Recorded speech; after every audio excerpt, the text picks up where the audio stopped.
No, it's cool. We said at the same time. Let's continue. We're not You children. see, AI Come on. has many kind of patterns. Everybody's ready to fight all the time. You mean, now I just wanna make sure I understand this. Are you asking me if someone could use AI to come up with ideas of distribution, or if you saying? Strategy behind it, yeah. In terms of reaching audiences. Well, you know, AI, you can always ask an AI anything. Anything. And it'll come up with answers whether they're crazy or not crazy, right?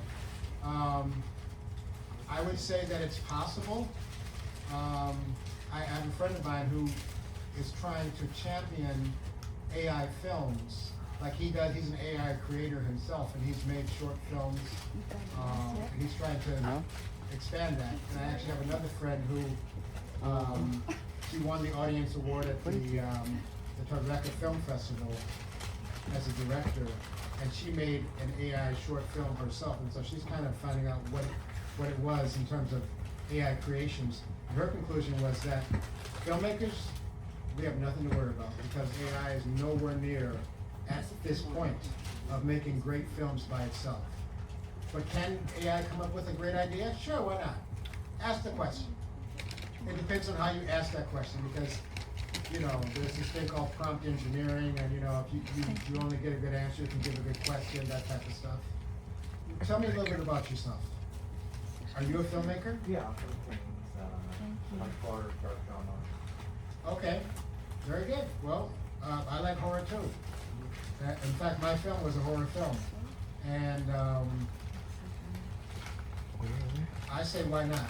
One of the things you can find out, what you can ask an AI is what are all the distribution companies that specify or specifically like to work with horror films, and then work your way down from there. But I'm not quite sure if I'm giving you exactly what you want. That's helpful, yeah. Okay, good. Yeah, just ask it the right question. You can ask it anything. Just gotta be careful what the answer is. Yeah. Anyone else? Yeah, hopeful. You mentioned that affiliation, film of thought. What it Fatale. stands for? What the Film Fatale. Yeah. Is the name of the organization. How you spell it?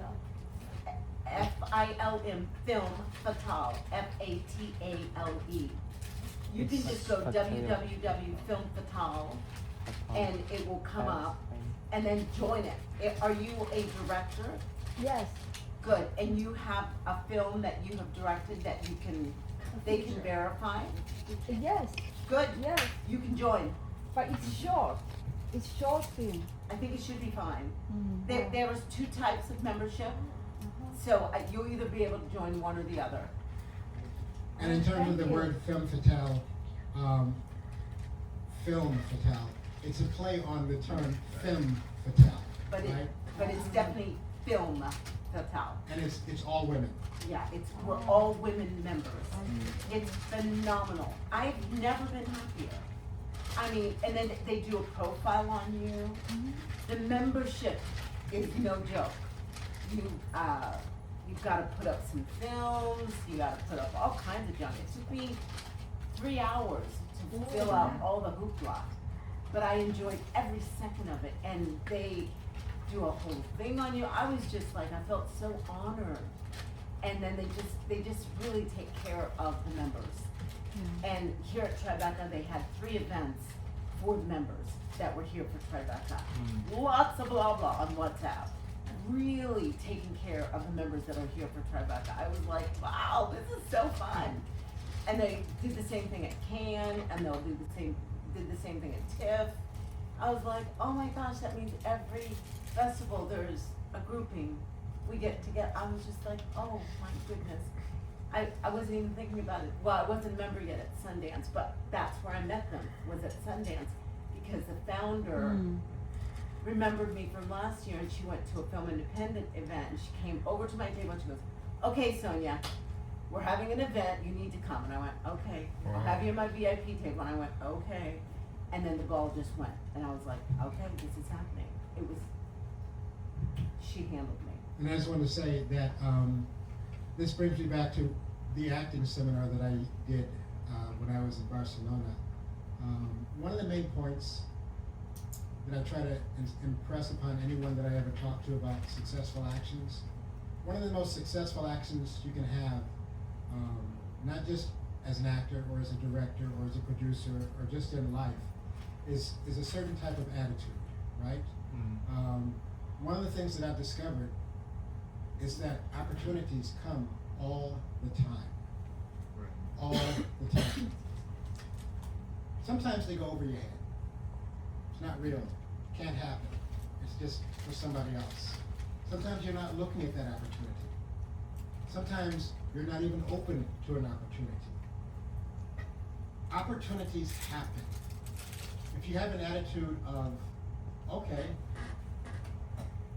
I'm going to do something, and if the possibility comes up, if the opportunity comes up, if the door opens, even if just a little bit, go for it.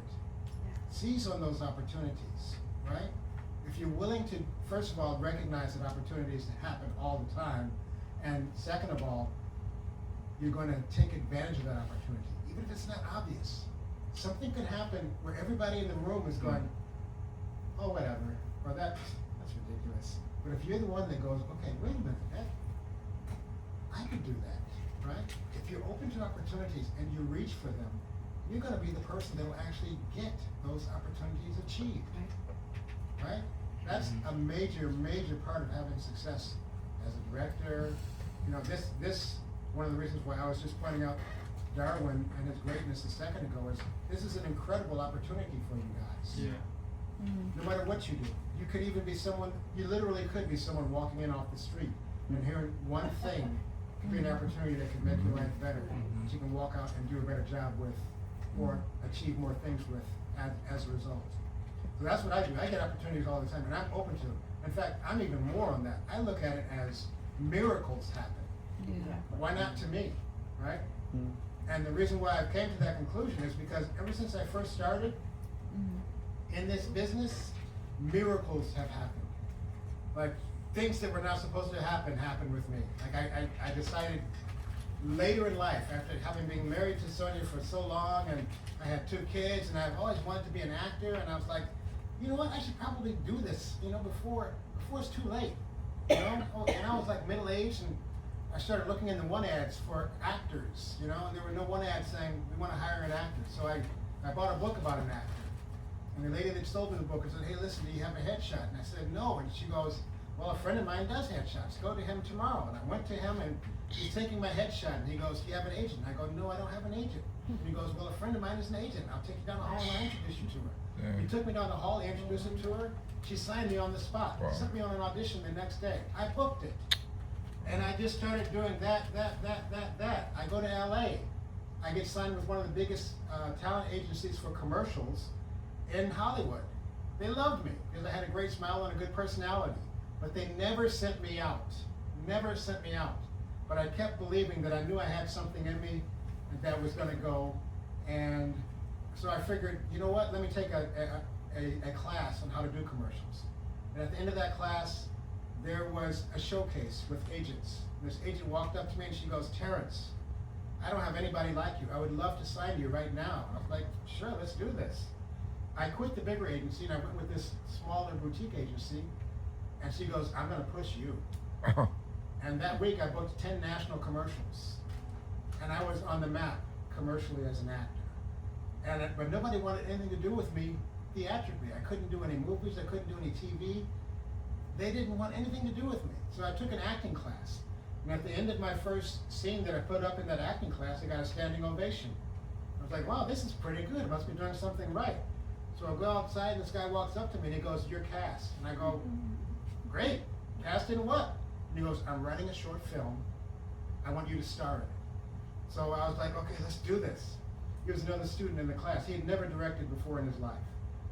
He finished writing the film. We shot it. It was hard as hell, but it was funny as hell. And he put it out there, but because he wasn't really a trained director, the film ended up being too long to be entered as a short film in film festivals, but too short to be entered as a feature film in film festivals. Right. So we went nowhere in festivals. 6 months later, I'm working at FedEx part-time because I wanted to have my acting career and I wanted the proper hours to be able to do it. I get a I get a message on my answering machine that said, hello, this is a message for Terence Hines. My name is Peter Fairley. I'm one of the Fairley brothers. I saw this short film that you did. I don't know when you did it or how this came about, but I cannot think of anyone else to be one of the major stars of my movie. I've already got Meryl Streep, Matt Damon, Greg Kinnear, Cher, and I would love it for you to read my script. And so I called him back, and it was real, and he couriered over a script. And I read the script, and I was like, oh my God, this is incredible. This was an incredible opportunity. Next thing I know, I was in Miami Beach for the next 6 weeks, shooting this A-list movie with Meryl Streep, Matt Damon, Greg Kinnear. Now, that's what I say when I say miracles happen, right? That is not the, don't try this at home, right? But they do happen.